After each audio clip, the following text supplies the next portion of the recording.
ছিল না। ইবলিস যে 80,000 বছর জান্নাতে ছিল, কদিন? 80 দিন নয়, 80,000 বছর। হয়তো 60 বছর, 77 বছর, 80,000 বছর জান্নাতে ছিল। ইবাদত কাজা হয়নি, সেজদা কাজা হয়নি, রুকু কাজা হয়নি। কি কাজা ছিল? একটা জিনিস কাজা হয়ে গেল, সেটা হলে আল্লাহ তাআলা যখন বলেন যে আদম নবীর সম্মান করো, আদম নবীর সম্মান করো, তো আল্লাহর সঙ্গে মোকাবেলা করতে লাগলো যে হে খোদা, আমি ওকে সেজদা করবো যাকে তুমি মাটিতে তৈরি করেছো? আমি ওকে সেজদা করবো যাকে তুমি মাটিতে তৈরি করেছো? আমি আগুনের তৈরি, আমার পাওয়ার বেশি, আমি আগুনের তৈরি, আমার ধর্ম আলাদা। আল্লাহ তাআলা বললেন তৈরি আমি তোকেও করেছি, আমি একেও তৈরি করেছি, কিন্তু আমি যখন ফয়সালা করলাম যে নবীর মহব্বত কর, তুই ইনকার করলি, 80,000 বছর জান্নাতে ছিলি, ঠিক আছে, লাইফ টাইমের জন্য জান্নাত থেকে বেরিয়ে যা। ইবাদতকে অস্বীকার করেনি, সেজদাকে অস্বীকার করেনি, রুকুকে অস্বীকার করেনি, ইবাদত থেকে আলাদা হয়ে যায়নি, কিন্তু একটা জিনিসকে অস্বীকার করেছিল, সেটা হলো এই যে আমি তোমার ইবাদত করবো, আমি নবীর মহব্বত করবো না, আমি নবীর সম্মান করবো না। আল্লাহ বলে যে শোনো, আমি এদিন ফয়সালা করে দিলাম যে সফিউল্লাহকে যে না মানে সেও পাকা কাফের, আর মুহাম্মদ রাসূলুল্লাহকে যে না মানে সেও পাকা কাফের। আমি আদম সফিউল্লাহকে অস্বীকার করার কারণে ইবলিস তোমাকে বরদাস্ত করিনি, জান্নাত থেকে বের করে দিয়েছি। তো যারা মুহাম্মদ রাসূলুল্লাহকে অস্বীকার করবে ওদেরকেও বরদাস্ত করবো না, ওদেরকেও জান্নাত থেকে বের করে দিব। এই ছিল আকীদা। এই আকীদা প্রথমে মজবুত করুন, তবে আমল করুন, আমল সুবহানাল্লাহ মজবুত হবে। কিভাবে আকীদা গঠিত করব, গঠন করব? কোরআন আমাকে বলছেন ইয়াসিন ওয়াল কুরআনিল হাকীম। আমাকে কেউ যদি না চিনে কাফের হবে না, আমাকে কেউ যদি না চিনে আমলে কোনো নোকসান হবে না, আমাকে কেউ যদি না চিনে তোর কোনো অসুবিধা হবে না, কিন্তু নবীকে কেউ যদি অস্বীকার করে তোর ঈমানই থাকবে না। কোরআন বলে ইয়াসিন। আজ মানুষ কোরআন পড়ছে নবীর ভুল ধরার জন্য, হাদিস পড়ছে নবীর ভুল ধরার জন্য, কিন্তু কোনদিন নিয়ত করলো না যে নবীর প্রশংসা কোথায় আছে, আমি কোরআন খুলে ওটা দেখি। ভারতবর্ষের বিখ্যাত আল্লাহ ওলি জালালাতুল ইলম হুজুর হাফিজে মিল্লাত আলাইহি রহমাতুল্লাহ বলেছিলেন, এত বড় পণ্ডিত ছিলেন উনি, এত বড় আলেম ছিলেন, উনি বলছেন যে সুবহানাল্লাহ, তাফসিরে জালালাইন দ্বারা যদি তারাবি পড়া যায় হতো তা আমি হাফিজে মিল্লাত তাফসিরে জালালাইন দিয়ে তারাবি পড়ার ক্ষমতা রাখি। কোরআনের একটা তাফসিরের নাম জালালাইন। তাফসির দিয়ে তো নামাজ হবে না, নামাজ পড়তে গেলে পরিষ্কার কোরআনের আয়াত দিয়ে পড়তে হবে, হাদিস দিয়ে নামাজ হয় না, কোরআনের আয়াত লাগবে নামাজে। এখানে বিজ্ঞ আল্লাহর ওলি বলেছিলেন যে শুনে রাখো, কোন ইহুদি, কোন নাসারা, কোন জৈন, কোন খ্রিস্টান, কোন দেওবন্দি, কোন ফারাজি, কোন জামাতি, কোন সুবহানাল্লাহ মিজানুর রহমানের চেহারা কেউ যদি বলে যে নবীর প্রশংসা দেখাও নির্দিষ্ট আয়াতে, তা আমি হাফেজে মিল্লাত কোন নির্দিষ্ট আয়াতে দেখাবো না। আলহামদুলিল্লাহ থেকে নিয়ে নাস পর্যন্ত যে কোনো আয়াতে নবীকে দেখতে চাইলে আমি দেখাবার ক্ষমতা রাখি। তাহলে বোঝা গেল আলহামদুলিল্লাহ থেকে নিয়ে নাস পর্যন্ত প্রত্যেক জায়গাতে নবী মুস্তাফা বিরাজমান আছে। তা আমাদের কোরআন খোলারই তো ইলম নাই। আমরা ওযু করলাম, ওযু ঠিক হলো না, কোরআন করলাম আলহামদুলিল্লাহ রাব্বিল আলামিন। আল্লামা সাবি পিওর মালিকি পন্থীর মুফাসসির আল্লামা সাবি উনি বলছেন, একটা হাদিস লিপিবদ্ধ করেছেন যে শেরে খোদা মুশকিল কুশা আলিয়া মুর্তজা বলেন যে আল্লাহ তাআলা কোরআনের ব্যাপারে আমাকে 1,00,000 প্রকার জ্ঞান দান করেছেন। বলুন আলহামদুলিল্লাহ। 1,00,000 প্রকার জ্ঞান আল্লাহ তাআলা হযরত আলীকে দান করেছেন শুধু কোরআনটা বোঝার জন্য। 1,00,000 কেন? 1,00,000 প্রকার। ম্যাথামেটিক্স এক প্রকার, ইতিহাস এক প্রকার, ভূগোল এক প্রকার, জীবন বিজ্ঞান এক প্রকার, ভৌত বিজ্ঞান এক প্রকার, এমনি করে করে আলী মুর্তজা বলেন 1,00,000 প্রকার জ্ঞান আল্লাহ তাআলা আমাকে সুবহানাল্লাহ কোরআন বুঝার জন্য দিয়েছে, আর 99,000 শুধু সূরা ফাতিহা বুঝার জন্য দিয়েছে। 99,000 প্রকার জ্ঞান দিয়ে শেরে খোদা মুশকিল কুসা উনি বলছেন যে আমি সূরা ফাতিহা বুঝেছি। উনার বুঝা আর আমাদের মতন 3 পাতা পড়া মৌলবী বুঝা সমান হবে? আলহামদুলিল্লাহ রাব্বিল আলামিন আর রহমানির রহিম। আর উনি 99,000 প্রকার জ্ঞান দিয়ে সূরা ফাতিহাকে বুঝেছে, তো কেমন বুঝেছে একমাত্র আল্লাহ জানে, আর কেমন বুঝেছে হযরতে আলী মুর্তজা জানে। যে কোনো জায়গায় নবীকে দেখতে চাইবে, আমি দেখার ক্ষমতা রাখি। তো কোরআন বিখ্যাত সূরা ইয়াসিন, যে সূরার ব্যাপারে নবী মুস্তাফা নিজে বলেছেন ইন্না লিকুল্লি শাইইন কালবা ওয়া কালবুল কোরআনে ইয়াসিন। প্রত্যেক জিনিসের হাট আছে, হৃদয় আছে, হৃৎপিণ্ড আছে। কোন মানুষের যদি হাট না থাকে তো বাঁচবে? হাট মানে এই 12 পাড়া হাট নয়। হুজুর হাট না থাকলে তো বাঁচবো কেন? একটু দূরে যেতে হয়েছে তাই। আরে ও হাট নয়, ই হাট, বাঁচবে? বাঁচবে না। বডি আছে, হাত 2টার দরকার, 4টে আছে, চোখ 2টার দরকার, 8টা আছে, পা 2টার দরকার, 6টা পা আছে, মাথা 1টার দরকার, 2টা মাথা আছে, কিন্তু হাট নাই, বাঁচবে? বাঁচবে না। তো নবী বলছে ইন্না লিকুল্লি শাইইন কালবা, প্রত্যেক জিনিসের দিল আছে। আর কোরআনের দিল যদি দেখতে যাও তো সূরা ইয়াসিনকে দেখো। এ হলো কোরআন। আল্লাহ তাআলা বলেন ইয়াসিন, এর মানে কি? কাল বাড়ি যাবেন, কোরআন খুলবেন, তর্জমা যদি আছে দেখবেন, তর্জমা নাই। হয়তো বলে যে রাইতে মিটে গেল, না মিটেনি, লেখেনি তর্জমা। ইংরেজিতে তর্জমা করে আছে কোরআনে, ইয়াসিনের তর্জমা আছে নাই। ফার্সিতে কোরআনের অনুবাদ হয়েছে, তর্জমা আছে নাই। আরবি টু আরবি কোরআনের ব্যাখ্যা হয়েছে, ইয়াসিনের তর্জমা আছে নাই। ওয়াল কোরআনুল হাকিম থেকে তর্জমা শোনা। এই দেখেন সুবহানাল্লাহ, 500 টাকা দিয়ে এলেন। এই দেখেন জনা 500 টাকা দান করেছে, তর্জমা নাই। ওয়াল কোরআনুল হাকিম থেকে তর্জমা শোনা। কিন্তু ইয়াসিন যখন কোরআনে এসেছে, যদিও এটা গভীর রাতের বক্তব্য নয়, একটি কারণে বলছি, এই রাইতে যে কটা বসে আছেন ইনারা সাধারণ নয়। এই জন্য বলেছি প্রথমেই যে ব্রেনে না রাখতে পারলেও পকেটে রেখে নিজের কথা বলতে। এই দেখেন আরেকজন 200 টাকা দান করেছে। দেখবেন ছোট ছেলেকে পোলিও খাওয়াইছে, খেতে চায় না, এদিকে পাতে ঠেলি ফেলে দিচ্ছে, এদিকে হাতে ঠেলি ফেলে দিচ্ছে, মুখে দুধ তুলে দিচ্ছে, খেতে চায় না। ডাক্তার বলছে 1 ফোঁটা গেলে কাজ দিবে। তো রাত 12টার পর কাজ করা মানে ছোট ছেলেকে ভ্যাকসিন খাওয়া, দুটাই সময়। এদিকে বক্তারও মাথায় কাজ করে না, এদিকে শোনাও বলছে মৌলবি ছাড়ে না, কিন্তু যেতেও পারে না, কারণ বাইরের লোক, এই টাইমে গাড়ি পাওয়া যাবে না, সব থেকে ভাবতে হয়েছে। যাই হোক, অরিজিনাল লোক কটায় বসে আছেন। বলতে চাচ্ছিলাম, কোরআনে যখন এসছে তার মানে নিশ্চয় আছে, কারণ ফালতু জিনিস কোরআনে থাকবে। আমি বুঝতে পারি না, আমার ব্রেনের অভাব, বুঝতে পারি না আমার জ্ঞানের অভাব, বুঝতে পারি না আমার বিদ্যার অভাব, কিন্তু কোরআনে যখন এসছে তার মানে নিশ্চয় আছে। কি মানে? বিশ্ববিখ্যাত পণ্ডিত আল্লামা আলাউদ্দিন আলাইহি রহমাতুল্লাহ ব্যাখ্যা দিয়েছে যে হে মানুষ, ইয়াসিনের মানে পাও না? ইয়াসিন মানাহু ইয়া সাইয়্যিদাল বাশার, ইয়াসিন মানে হলো হে নবী মুস্তাফা, আপনি বিশ্বের মানব জাতির সরদার। সুবহানাল্লাহ, সারা পৃথিবীর মানুষের সরদার। কে বলছেন? আল্লাহ বলছেন। প্রধানমন্ত্রী প্রধানমন্ত্রী, আপনার কথাতে প্রধানমন্ত্রী। মুখ্যমন্ত্রী মুখ্যমন্ত্রী, আপনার কথাতে মুখ্যমন্ত্রী। বিদেশ মন্ত্রী, আপনার কথাতে বিদেশ মন্ত্রী। রেলমন্ত্রী, আপনার ভোটে রেলমন্ত্রী। কয়লা মন্ত্রী, আপনার ভোটে কয়লা মন্ত্রী। আর নবী মুস্তাফা সরকার তো কোন মানুষের ভোটে নয়, স্বয়ং খোদার কথাতে হে নবী, সারা বিশ্বের আপনি সরকার, সারা বিশ্বের সরকার। নবী কেমন সরকার?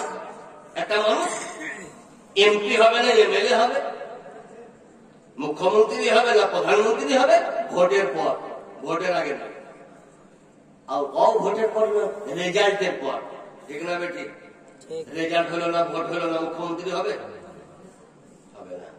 ভোট হবে, রেজাল্ট হবে, তারপরে পার্টি নির্বাচন করবে যে কাকে বসাবো। কিন্তু আমার নবী এমন সরকার যে দুনিয়া তৈরি হয়ে আল্লাহ এলান করে দিয়েছে সারা জগতে যে আমি আখেরি জামানা নবী করে সারা পৃথিবীর সরদার করে যিনাকে প্রেরণ করব উনি হইলেন মুহাম্মদ রাসূলুল্লাহ। নবী নিজের চাচার সঙ্গে সিরিয়া গেছিলেন। যে হাদিসটি সিহাহ সিত্তার মধ্যে বিখ্যাত হাদিস, তিরমিজি শরীফ দ্বিতীয় খণ্ড তুলে দেখুন, যেভাবে পড়ছি লেখা আছে। সিরিয়া গেছেন নবী মুস্তাফা নিজের চাচার সঙ্গে। তো সিরিয়াতে একটা বাজার ছিল, ওর নাম বুসরা। এখন বাজার আছে না নাই বলতে পারবো না, কারণ আমি বাজার দেখি বলছি না, হাদিস পড়ে বলছি। বুসরা। আর ওখানে একটা ইহুদিদের আলেম থাকতো, ওর নাম হলো বহাইরা। বহাইরা মানে বহিরা নয়, শুনতে পেত না, তার লেগে বহাইরা নাকি না, বহাইরা নাম। ও নিচে কোনদিন নাম করে কোন মানুষকে কথা বলতো না, কেউ সালাম করলে উত্তর দিত না, আমি কাউকে সালামও করতো না। কিন্তু নবী মুস্তাফাকে যখন দেখে নিয়েছে আরবের লোকের কাছে, সঙ্গে সঙ্গে নিচের থেকে নেমে আরো বলাটা বলছে, হে আরববাসী, আমার তরফ থেকে তোমাদেরকে দাওয়াত থাকলো। কি থাকলো? দাওয়াত থাকলে জোরে সুবহানাল্লাহ বলে তাহলে ঘুমটা ভাঙবে। হ্যাঁ, বলে সাহেব সে বিকাল থেকে সুবহানাল্লাহ বলছে, আর কি সুবহানাল্লাহ থাকে? কে বলেছিল যে যাই দেখলাম বলবি সবসে আছে, আমি একটি কোর্টে আছি, যাই না তো সবসে আছে, একই সরকারের বাড়ি যে লিস্টের বাইরে হবে না। সুবহানাল্লাহ বলতে না চাচ্ছিলাম, নেমে বলছে যে আমার তরফ থেকে দাওয়াত থাকলো। আমরা ভারতের লোক হলে তো হাত ধরে বসিয়ে যেতেন, কিন্তু আরবের লোক যে হে রাই, একাধিকবার এদিকে এসে তুমি নিচে নেমে কথা বলো, অনেক দিন এসে সাক্ষাৎ হয়নি, আজ নেমে দাওয়াত, তার মানে দাওয়াত হলো। নবী মুস্তাফাকে একটা উটের কাছে রেখে এসে আর বড় বেলা জিয়াফত খেতে এসে রাহিব দেখছে যার জন্য দাওয়াত তাকেই দেখতে পেয়ে না, আর বাকি গিলে হাজির। রাহিব বলছে তোমাদের মধ্যে কেউ বাকি আছো? ওই জন্য যত এসছে সবই এসছি আমরা হাজির। রাহিব বলছে না। আচ্ছা, বিহাতে যদি বরযাত্রী 1000 থাকে তো জামাই কটা লাগবে? 1000। বরযাত্রী যদি একটা করি তো বিহা দিয়ে বন্ধ করে দিবে একটা। আর জামাই আছে সৌদি আরবে, তো যে লকডাউনের কারণে এয়ারপোর্ট বন্ধ, প্লেন বন্ধ, যেতে পারবো না। তো এক কাজ করো বরযাত্রী, তোমরা প্রথমে বরযাত্রী যাও, আমি সুযোগ পেন তখন বিহার দিনে যাও, বরযাত্রীর সম্মান হবে। যে হাইরে বর যাত্রী মানে বরের যাত্রী, যার জন্য যাত্রী সেই তো নয়, তোমাকে নিয়ে কি করবো? তো রাহিব বলছে যার জন্য জিয়াফত তাকে তো দেখতে পেয়ে না। 3 বার যখন বললো যে তোমাদের মধ্যে কেউ বাকি আছো, তখন নবীর চাচা বুঝতে পেরেছে যে হুজুর একটা ছেলে বাকি আছে। নবী মুস্তাফার পবিত্র হাত ধরে রাহিমের কাছে দাঁড়িয়ে গিয়ে বলছে, এই বাচ্চা ছাড়া আর কেউ নয়, বড় সবাই খেতে আছে। রাহিব দেখে নবীর দুটো হাত ধরে কি বলছেন, হাদিসের ভাষায় শুনুন, হাযা সাইয়্যিদুল আলামিন, হাযা রাসূলুর রাব্বিল আলামিন, ইয়াবাসুল্লাহু রাহমাতাল লিল আলামিন। হে আরববাসী, এটা ছোট ছেলে নয়, এটা সারা পৃথিবীর মানব জাতির সরদার। সুবহানাল্লাহ, সারা পৃথিবীর সরদার। হাযা রাসূলুর রাব্বিল আলামিন, ইনি আল্লাহর তরফ থেকে রাসূল হয়ে দুনিয়াতে এসেছেন। আজ কিছু কিছু হোসপটা পড়া যায় না, এখানে ওজোর ঢং জানে না, কি হচ্ছে নবী 40 বছরে নবী হইলেন। নবী 40 বছরে হইল না, তুমি সিরিয়া করে এখনো হইলে। জগৎ ছিল না তার আগে আমার নবী নবী বসতেছিলেন। আদম তৈরি হয়নি তার আগে আমার নবী নবী বসতেছিলেন। হাযা সাইয়্যিদুল আলামিন, ইনি বিশ্বের মানব জাতির সরদার, সকল সৃষ্টির সরদার। হাযা রাসূলুর রাব্বিল আলামিন, ইনি আল্লাহ প্রেরিত রাসূলের মধ্যে। ইয়াবাসুল্লাহু রাহমাতাল লিল আলামিন, যেদিন কিয়ামতের দিনে মানুষ কবর থেকে ময়দানে মাহশরের দিকে অগ্রসর হবে, নফসি নফসি বলতে বলতে তামাম নবী মুস্তাফা সকল মানবের জন্য করুণা স্বরূপ ময়দানে মাহশরে অবস্থান করবে। এত ডিগ্রি। তো আরবের লোক বলতে লাগলো যে হে রাহিব মান আল্লামা, আমাদের ছেলে আমরা জানলাম না সরকার, তুমি কেমন করে জানলা? কেউ বলছে আমাদের এলাকার ছেলে আমরা জানলাম না, তুমি কেমন করে জানলা? কেউ বলছে আমাদের ভাতিজা আমরা জানলাম না, তুমি কেমন করে জানলা? তো রাহিব কি বলছে দেখুন, রাহিব বলছে ইন্নাকুম হিনা আসরাফতুম মিনাল উকবাতে লাম ইয়াবকা হাজারুন ওয়ালা সাজারুন ইল্লা খাররা সাজিদান লাহু ওয়ালা ইয়াসজুদানা ইল্লা লিনাবিয়্যিন। কি হে মক্কাবাসী, তোমরা যখন উপর থেকে নামছিলে তবে তোমরাতে পড়েছি এই সামনে গাছ আছে, এই নবী ছাড়া কাউকে সেজদা করবে না, সামনে পাথর, এই নবী ছাড়া কাউকে সেজদা করবে না। আর যে নবীকে সেজদা করবে ওই নবী হবেন আখেরি জামানার নবী, আর যে হবে আখেরি জামানার নবী উনি হবেন বিশ্বের সরকার। তো আমি সুবহানাল্লাহ তোমাদেরকে দেখলাম যে এই বাচ্চাটাকে পাহাড় সেজদা করলো, এই বাচ্চাটাকে গাছ সেজদা করলো, তো আমি বুঝে গেলাম যে ইনি আখেরি জামানার নবী আছেন, আর যিনি আখেরি জামানার নবী উনি বিশ্বের সরকার আছেন। এই ছিল নবী মুস্তাফা। কোরআন বলে ইয়াসিন মানাহু ইয়া সাইয়্যিদাল বাশার, হে নবী মুস্তাফা আপনি বিশ্বের মানব জাতির সরদার। আপনারা বলবেন যে বলবি সাহেব সরদার হতে গেলে ওই জামানাতে থাকতে হবে। আপনাদের গ্রামের বিচারক যারা মরে গেছে তারা বিচার করে, যারা রানিং জীবিত আছে তারা বিচার করে। মসজিদের ইমামের বেতন যারা ইন্তেকাল করে আছে তাদের কাছে নিয়ে যেতে হয়, যারা বেঁচে আছে তাদের কাছে আছে। যারা মরা সর্দার ওদের কাছে কেউ যায় এমন যে বেতন বাড়ান? সর্দার হতে গেলে ওই জামানায় থাকতে হবে। হাদিস বলছে নবী বিশ্বের সর্দার। নবী যখন সকলের সর্দার হলো, তো আদম নবীর জামানায় তো আমার নবী ছিল না, ওনার সর্দার কি করে হলেন? নূহ নবীর জামানায় আমার নবী ছিলেন না, ওনার সর্দার কি করে হলেন? দাউদ নবীর জামানায় আমার নবী ছিলেন না, ওনার সর্দার কি করে হলেন? মুসা কালিমুল্লাহর জামানায় আমার নবী ছিলেন না, ওনার সর্দার কি করে হলেন? তো নবী মুস্তাফা বলে তোমরা বলতেই থাকো কুনতু আউয়ালান নাবিয়িনা ফিল খালকি ওয়া আখিরাহুম ফিল বাস। হে বিশ্বের মানব জাতি শোনো, সর্বপ্রথম যেটা তৈরি করে আল্লাহ সেটা হলো আমি নবী মুস্তাফাকে। আমি তৈরির দিকে প্রথম, প্রেরণের দিকে আমি লাস্ট। সুবহানাল্লাহ। তৈরি করেছে আল্লাহ আমাকে প্রথমে তারপরে আদমকে, আমাকে প্রথমে তারপরে মুসা নবী, আমাকে প্রথমে তারপরে ইব্রাহিম নবী, আমাকে প্রথমে তারপরে ইসমাঈল নবী, আমাকে প্রথমে তারপরে ঈসা রূহুল্লাহ, আমাকে প্রথমে তারপরে জমিন, আমাকে প্রথমে তারপরে আকাশ, আমাকে প্রথমে তারপরে জগৎ। সমস্ত সৃষ্টির আগে আল্লাহ তাআলা আমাকে তৈরি করেছে। তৈরি আল্লাহ আমাকে করেছে প্রথমে, কিন্তু প্রেরণ করেছে লাস্টে। এতে বোঝা গেল নবী মুস্তাফা প্রত্যেক জামানায় উপস্থিত, আর নবী মুস্তাফা জীবিত আছেন। কারণ জীবিত না থাকলে সরকার হওয়া যায় না। এখন কাউকে যদি বলা যায় ভারতের প্রধানমন্ত্রী কে, তো যদি বলে যে ইন্দিরা গান্ধী, তো ঠিক বললো না ভুল? ভুল না ঠিক? ভুল। কিন্তু ও তো ইতিহাস দেখাবে যে প্রধানমন্ত্রী ইন্দিরা গান্ধী। তোকে ছোট ছেলে তো ফতোয়া দিবে যে পড়া তো ঠিক, কিন্তু ইন্দিরা গান্ধী নিজের জামানায় প্রধানমন্ত্রী ছিল, জওহরলাল নেহেরু নিজের জামানায় প্রধানমন্ত্রী ছিল, এখন রানিং প্রধানমন্ত্রী। বলতে চাচ্ছিলাম নবী মুস্তাফা সরকার, বিশ্বের সরকার, প্রত্যেক জামানার সরকার। তো সরকার হতে গেলে জীবিত থাকতে হবে। এতেই বুঝা গেল আমার নবী মুস্তাফা ইন্তেকালের পরেও কবরে মরে নাই, কবরে জীবিত আছে। এই কথা বটে অন্য জামাতকে হয়তো বুঝাইতে পারছে না, নজর ওনারা বুঝতে পারছে না। মেরাজের রাত, এই যে হামলি মাস চলছে, এই মাসের কত মাস? মেরাজের রাত রজব মাস। নবী মুস্তাফা মেরাজে যাচ্ছেন, হঠাৎ নবী দাঁড়িয়ে জিয়ারত করছেন, জিয়ারত করছেন। সঙ্গে কোন মৌলবী ছিল না, জিবরিল আমিন আলাইহিস সালাতু ওয়াস সালাম, সাফিউল মন্ডল সব আলাদা দেখেন, চোখ কচলাইতে কচলাইতে 500 টাকা নবীর মাদ্রাসায় দিয়ে গেল। আল্লাহ এর দানকে কবুল করুন। তো বলতে চাচ্ছিলাম জিয়ারত করতে লাগলেন নবী, সঙ্গে জিবরিল আমিন।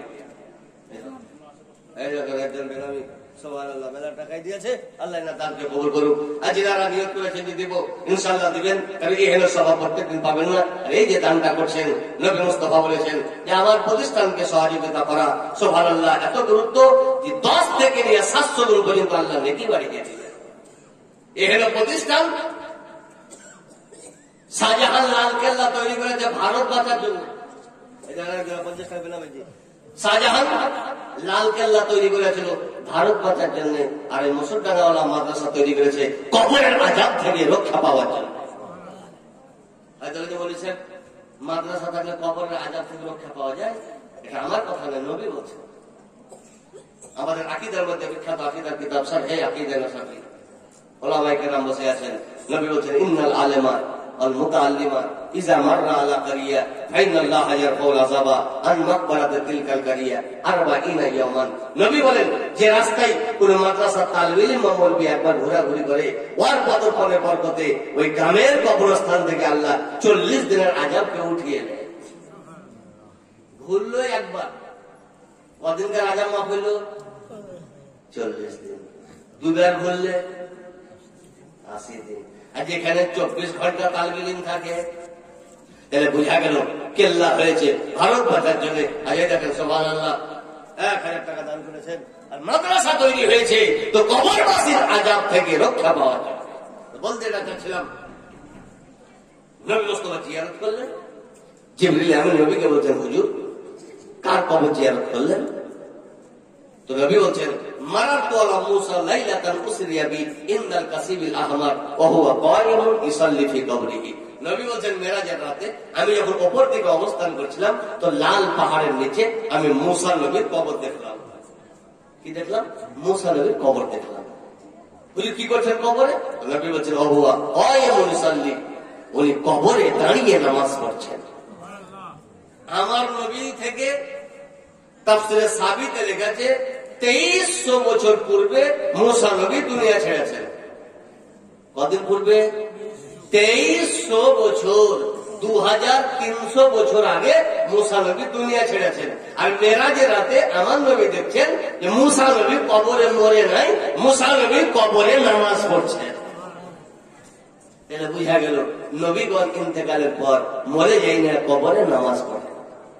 নবী মুস্তাফা সাল্লাল্লাহু আলাইহি ওয়াসাল্লাম বলেন আল আম্বিয়া বাদামা কুবিজাত রুদ্দাত ইলাইহিম আরওয়াহুম ফাহুম আহিয়াউন ইনদা রাব্বিহিম ইরযাকুন। হে বিশ্বের মানব জাতি শোনো, আম্বিয়া কেরামে যখন রূহু কবজ হয়, তারপরে আল্লাহ তাআলা রূহুকে আবার বডিতে ফিট করে দেয়। আপনি জীবিত, কারণ কি?